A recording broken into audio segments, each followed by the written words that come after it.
She thought I was sleeping, but I heard every word she said about me.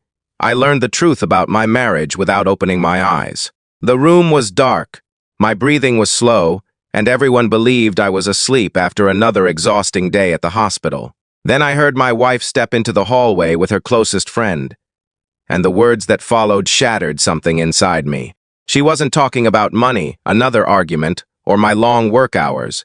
She was talking about the man she believed I had become, and every sentence felt heavier than the last. In that silent moment, I realized that sometimes the most painful truths are spoken when people think you'll never hear them.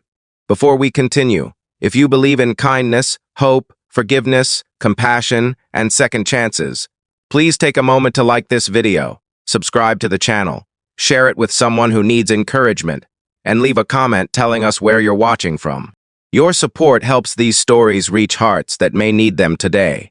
My name is Nathan, and this happened in a quiet neighborhood outside Columbus, Ohio. I had spent nearly 15 years building a life with my wife, Rachel.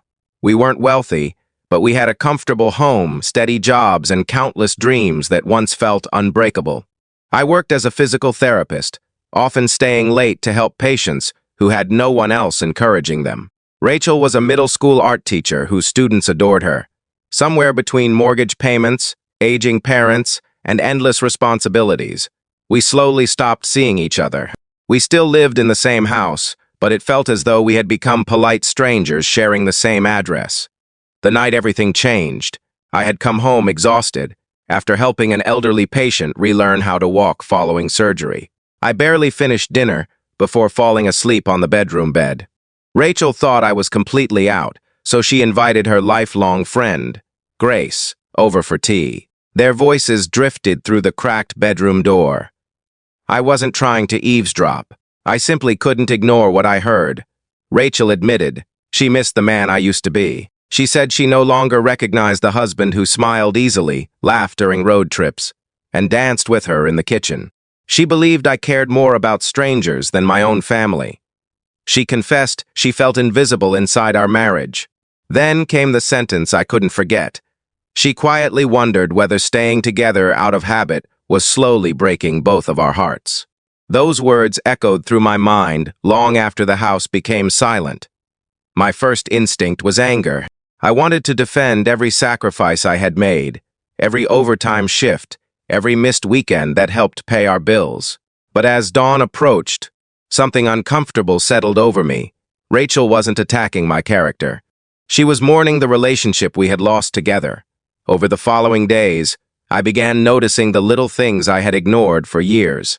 The framed vacation photo covered in dust, the anniversary card she had carefully saved inside a kitchen drawer, the way she smiled warmly for everyone at school, but looked emotionally exhausted the moment she walked through our front door.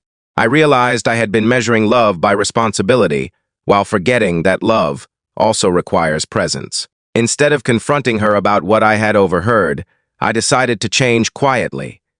I started leaving work on time whenever possible. I cooked dinner twice a week, even though my recipes were far from perfect. I sat beside her during evening television instead of scrolling endlessly through emails.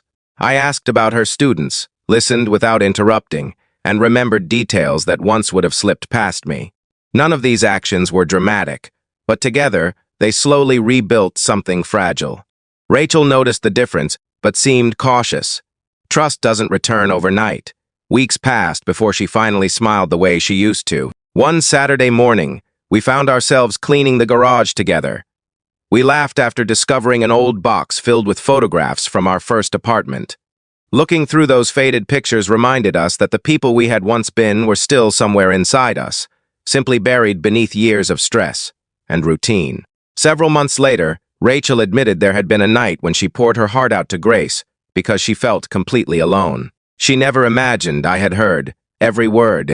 I gently told her that I had, and instead of creating another argument, that painful conversation had become the wake-up call I desperately needed. Tears filled both our eyes, not because of the hurt we remembered, but because of the healing we had found.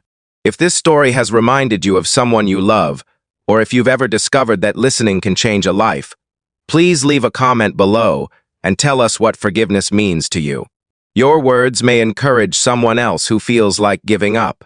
Today, Rachel and I still face ordinary challenges. We still have stressful days and moments of disagreement.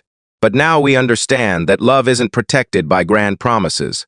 It's protected by everyday choices, honest conversations, and the courage to notice when someone you care about feels unseen. Sometimes the words spoken behind a half-closed door can break your heart.